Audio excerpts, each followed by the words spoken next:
আসসালামু আলাইকুম রহমতুল্লাহ। সবাইকে চলে আসলাম আজকে আমার লাল সুন্দরী ও কালনের মুরগির বাচ্চাগুলোর ষষ্ঠ দিনের আপডেট নিয়ে।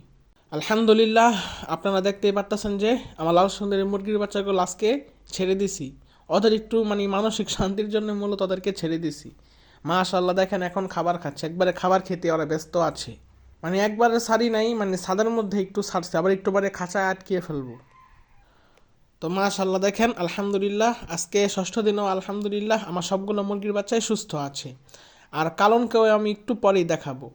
তো যারা মুরগির বাচ্চা বাঁচাইতে পারেন না বা মুরগির বাচ্চা ঝিমায় বা একবারও মুরগির বাচ্চা যতবারই ফুটান অতবারই বাঁচাইতে পারেন না, মূলত তাদের জন্যই আমি এই শীতে মুরগির বাচ্চাগুলো ফুটিয়েছি। আলহামদুলিল্লাহ আল্লাহর রহমতে সবগুলো সুস্থ আছে, একটা অসুস্থও হয় না, একটা মারাও যায় না, আর একটা ঝিমায়ও নেই।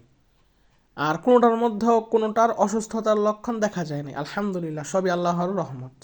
তো যারা একবারে সুস্থভাবে মুরগির বাচ্চা পালন করতে চান এবং এটাও চান যে আমার একটা মুরগির বাচ্চা যেন মারা না যায়, তারা দয়া করে আমার সাথে থাকবেন। আর ইতিমধ্যে আমার মুরগির বাচ্চার বয়স ষষ্ঠ দিন।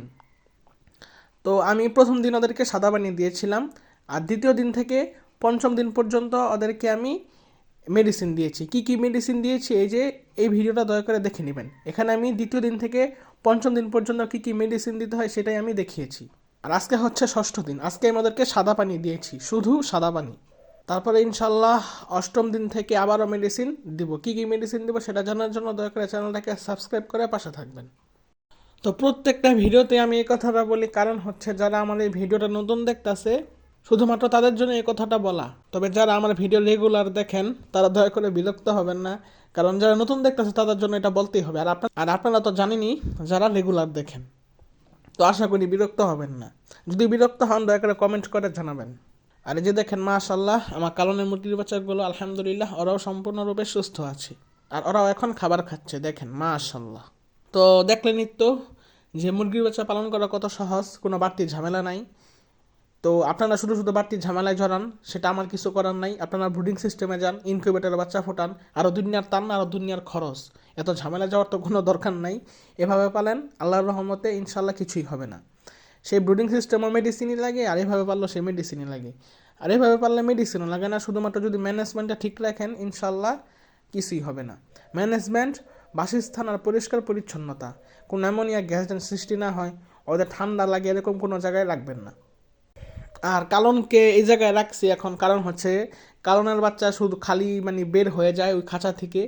তো যদি বের হয়ে যায় আর আমি যদি ছাদে না থাকি তাহলে কাকে সাবান নিয়ে যাবে। তো এখন ওই খাঁচায় রাখতেছি না, এখন এই খাঁচায় রাখছি যে এখানেই থাক, এখান থেকে আর বের হতে পারবো না। আর ওই খাঁচায় রাখলে ওর মাকে খালি বের করে দিতে হয়, কারণ ওর মা খালি খাবার বিচে, পানিও বিচে, আর বাচ্চা খালি পাড়া লাগে।